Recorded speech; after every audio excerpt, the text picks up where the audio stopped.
Is Veterans Day, and on this day, our staff here at Real America's Voice, specifically America's Voice AM, is honoring the sacrifices that veterans and their families make and have made for this country. All week long, we've been talking to veterans and affiliated groups about life after service. Our guest this morning is Navy Reserve Intelligence Officer Paul Chabot. He served in Iraq and is an expert in Al-Qaeda and dismantling terror networks. Plus, he ran for Congress twice in California after working in the White House under 2 presidential administrations. Now, in his new home of Texas, Chabot owns a real estate company and a counterterrorism consulting firm. So as you can see, he is well-rounded. Paul, welcome to the show. Thanks so much. Great to be with you. Thanks for honoring veterans across this country. I'd also like to give a shout out to the parents, the sons, the daughters. I've got 4 kids. Just great to see schools uniting around our veterans around the country. It's something important because we are literally teaching the next generation about service, and to keep our country strong, it's critical that our kids love this country, salute the flag, and will defend it to her death if needed. So it's a great day, and we love this country, and thanks so much for having me. I'm glad you used the word service because I'd like for you to describe life after service. Yeah, military never quite leaves you.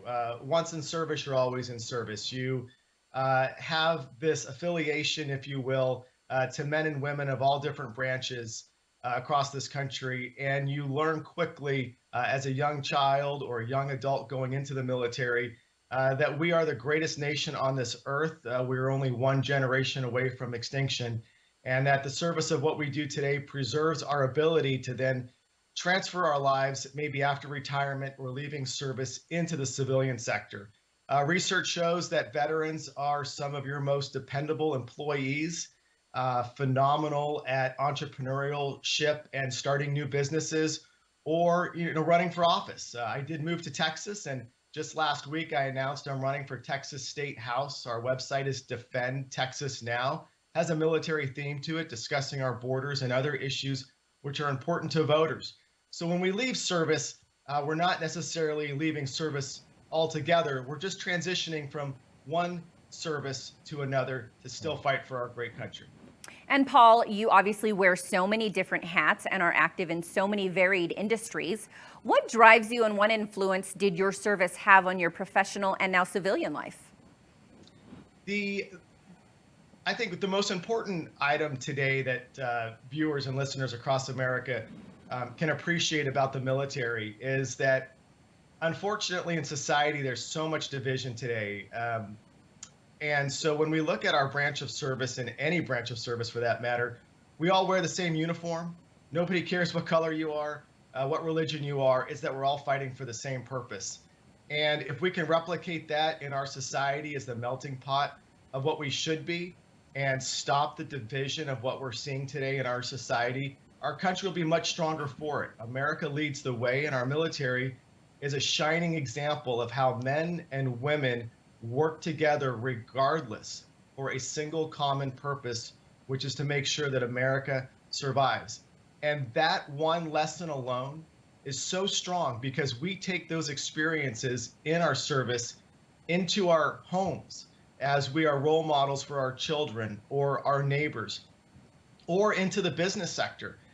There's a lot of programs out there, by the way. We have a lot of wounded warriors, a lot of veterans which were hurt, and some pretty significantly. And something I want to touch on briefly is, we do see a lot of the physical effects on our warriors, from lost limbs to losing their lives, literally. But there's another issue that's affecting our veterans today, and will for probably their entire life, and that is mental health. PTSD is real. It impacts many veterans, and I tell my veterans that we are all a little broken, and that's okay. We've got to ask for help. More veterans today are committing suicide than are actually dying in service. And so certainly Veterans Day is an important day to recognize service, but every single day we have veterans across this country that are struggling with these personal health issues. But as you mentioned, when we transition them from the military service into the private sector, that is where they can thrive. And we know that research shows that they are extremely successful. And today we know that our country needs strong businesses to compete against China, and veterans are ready to take the lead and run these corporations across America. And Paul, you are a shining example of how someone has transitioned from military life into civilian life and started successful businesses. Again, thank you so much for your service and continued success to you. Thanks for having me. God bless you all. Yes, Take Paul, care. thank you to you and your family.